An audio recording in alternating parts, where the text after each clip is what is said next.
اس نے دوبارہ جو امیدیں وابستہ کی تھیں وہ پوری نہیں ہو سکیں۔ عمران خان نے اپنا اور موجودہ حکمرانوں کا نام ECL پر ڈالنے والا جو بیان دیا تھا ناظرین، اب آپ اگر اسے اسٹوڈنٹس کے حوالے سے جو ہنگامی پیغام اڈیالہ جیل سے باہر آیا ہے اس کے ساتھ ملا کر پڑھیں اور سمجھنے کی کوشش کریں تو آپ کو بھی صاف نظر آ جائے گا کہ حکمرانوں کے کریا کرم کی تیاریاں مکمل ہو چکی ہیں۔ ان کی جو ارتھی ہے وہ شمشان گھاٹ میں جلائی جانے والی ہے، اور جو طاقتور حکومتی شخصیات ہیں ان کا جو معاملہ آپ کے سامنے ابھی ہم نے بیان کیا کہ وہ باہر بھجوانا اپنے رشتہ داروں کو، اپنے فیملیز کو، وہ بلا وجہ نہیں ہے۔ خان ناظرین، اب آخری موضوع پہ چلتے ہیں، جو اڑنے والی ٹرین ہے وہ کیا معاملہ ہے، اور عمران خان جو پاکستان کا مستقبل چین کے ساتھ وابستہ کرنا چاہتا ہے اس کی وجہ بھی یہی ہے کہ دو وجوہات ہیں۔ ایک تو دنیا کا جو مستقبل ہے وہ چین ہے، اور دوسری وجہ یہ ہے کہ چین نے بڑے محنت سے بڑے کرپشن پر قابو پا کر اور اپنی انتظامی صلاحیتوں کے ذریعے اپنے عوام کو غربت کی لکیر سے باہر نکالا ہے، اور چند یعنی دہائی، ایک ڈیڑھ دہائی کے اندر ہی 35 سے 45 کروڑ عوام کو وہ لوور مڈل کلاس سے اپر مڈل کلاس میں لے آئے ہیں۔ یہ بہت بڑی ناظرین کامیابی ہے۔ تو عمران خان یہی ماڈل چین سے لانا چاہتا ہے، اور جو ٹیکنالوجی میں بھی چین دنیا میں اب سب سے آگے جا رہا ہے، تیز رفتاری کے ساتھ سفر کر رہا ہے، اس کو بھی خان سمجھتا ہے۔ اسی لیے خان نے اپنا جو مستقبل ہے پاکستان کا وہ چین سے وابستہ کیا، اور چین میں ہی وہ گئے سرمائی اولمپکس میں، ہم پچھلی ویڈیوز میں آپ کو بتا چکے ہیں، اور پھر وہیں پہ سارے وعدے وعید ہوئے، چین وہیں پہ گارنٹر بنا۔ اسی لیے آپ دیکھ رہے ہیں کہ چین نے موجودہ شہباز حکومت کو کوئی لفٹ نہیں کروائی، سعودی عرب نے بھی لفٹ نہیں کروائی، کیونکہ یہ ایک ہی بلاک ہے اور انشاءاللہ العزیز یہ منزل آنے والی ہے۔ تو ناظرین، جو پاکستان کی اسٹیبلشمنٹ کا ایک حصہ ابھی تک چین کے ساتھ دوستی کو تیزی کے ساتھ آگے بڑھانے میں ابھی تک گو مگو کا شکار ہے اور امریکہ کی جھولی میں ہی بیٹھا رہنا چاہتا ہے، وہ ایک طرح سے کفران نعمت کا مرتکب ہو رہا ہے کہ اللہ تعالیٰ نے پاکستان کو ایک اتنا اچھا دوست دیا ہے، اتنا اچھا ہمسایہ دیا ہے، اس کے اسٹریٹجک مفادات پاکستان کے ساتھ وابستہ ہیں، پاکستان کے اس کے ساتھ وابستہ ہیں، اتنا اچھا آپ کے پاس موقع ہے، وہاں پر خواہش بھی ہے، تو آپ کیوں ان کے پاس نہیں جا رہے؟ صرف اس لیے کہ آپ کے جو پچھلے 35-40 سال سے حکمران ہیں، یہ لوگ چونکہ امریکہ کی جھولی میں بیٹھے رہے ہیں، انہوں نے جو لوٹ مار کر کے پیسہ بنایا ہے وہ امریکہ، برطانیہ اور مغرب میں پڑا ہے، اس لیے یہ امریکہ، برطانیہ اور مغرب کی جھولی سے باہر نکلنا افورڈ ہی نہیں کر سکتے۔ تو اب اس کا یہی راستہ ہے کہ ان سے بھی جان چھڑا لی جائے، اور یہ جو یک طرفہ خارجہ پالیسی ہے اس سے بھی جان چھڑا لی جائے، اور ایک آزادانہ خارجہ پالیسی بنا کر چین کے ساتھ، سعودی عرب، ایران، روس، جو باقی دنیا کے ممالک ہیں ان کے ساتھ بھی تعلقات کو آگے بڑھایا جائے، کیونکہ اب دنیا کا مستقبل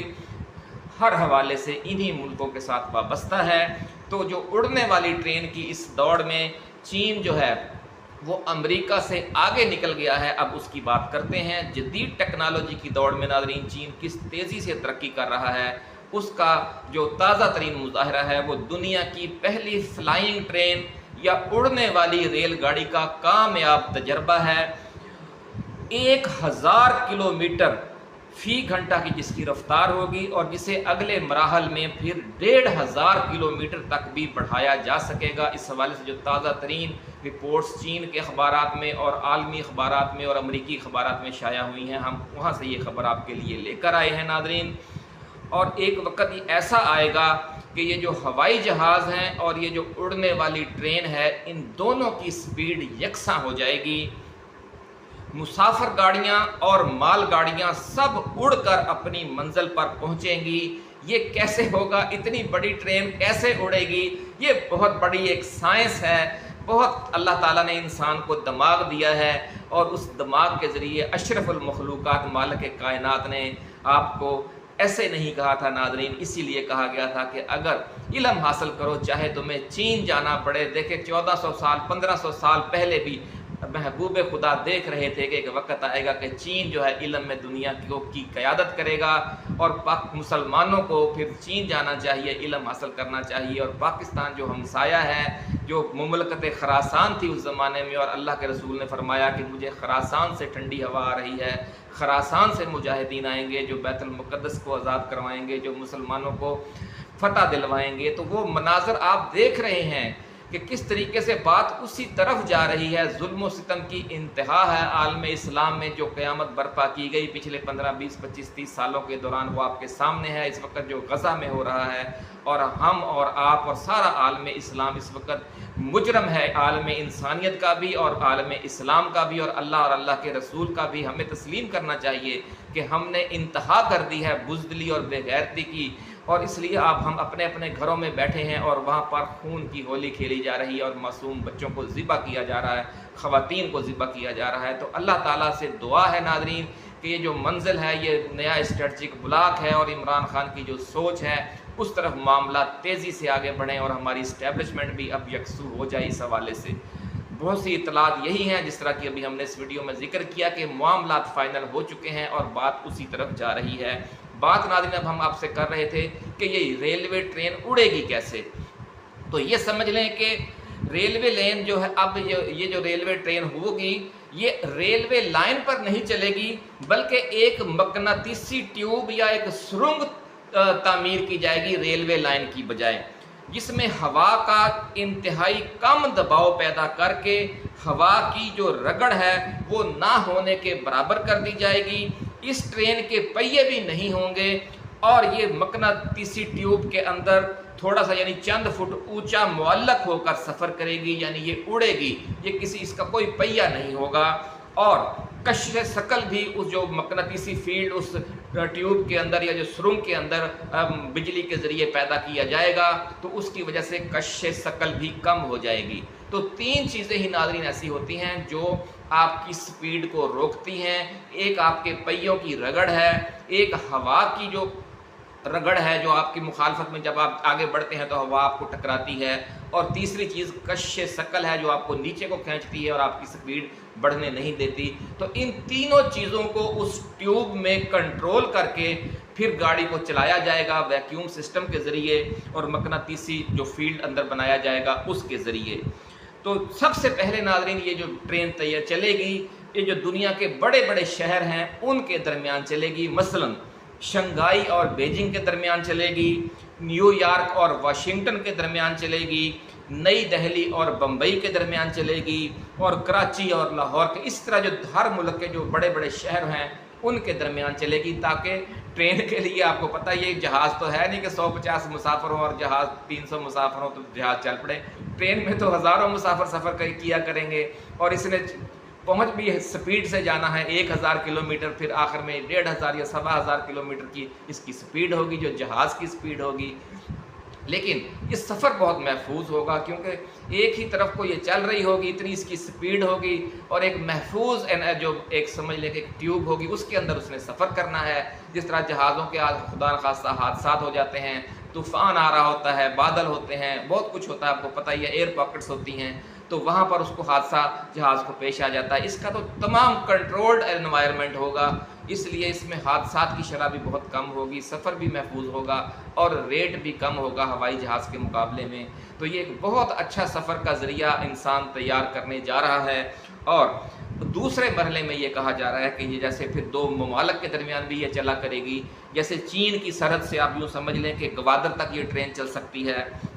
یہ مرحلہ لیکن 30-35 سالوں کے بعد آئے گا، یہ جو دو بڑے شہروں کے مختلف ممالک کے درمیان یہ چلنا شروع ہو جائے گی۔ یہ کہا جا رہا ہے کہ یہ 15 سے 20 سال کے اندر اندر یہ وقت آ جائے گا۔ ناظرین چین دنیا بھر میں 2023 کے آخر تک 1,60,000 کلومیٹر طویل ریلوے نیٹ ورک قائم کر چکا ہے، یعنی چین ریلوے کے معاملے میں بہت دنیا سے ایڈوانس بھی جا رہا ہے، اور جو کچھ وہ اس وقت تک کر چکا ہے وہ بھی حیران کن ہے۔ لیکن ہماری بدقسمتی دیکھیں کہ ہمارا سب سے قریبی دوست چین ہے اور چین کا سب سے قریبی دوست پاکستان ہے، لیکن ہم اس 1,60,000 کلومیٹر طویل ریلوے نیٹ ورک میں ہمارا ایک میل بھی حصہ نہیں ہے۔ یہ ہماری بدقسمتی ہے، اور یہ جو مغرب کے ہمارے 35-40 سال سے غلام حکمران ہیں، یہ ان کی جو چین کے ساتھ بے وفائی ہے اپنے عوام کے ساتھ بے وفائی ہے، کیونکہ 1,60,000 کلومیٹر طویل ریلوے نیٹ ورک چین کے اندر دنیا کے مختلف ممالک میں قائم کیا جا چکا ہے، اور ایشیا سے یورپ تک درجنوں ممالک کے ساتھ اس ریلوے نیٹ ورک کے ذریعے چین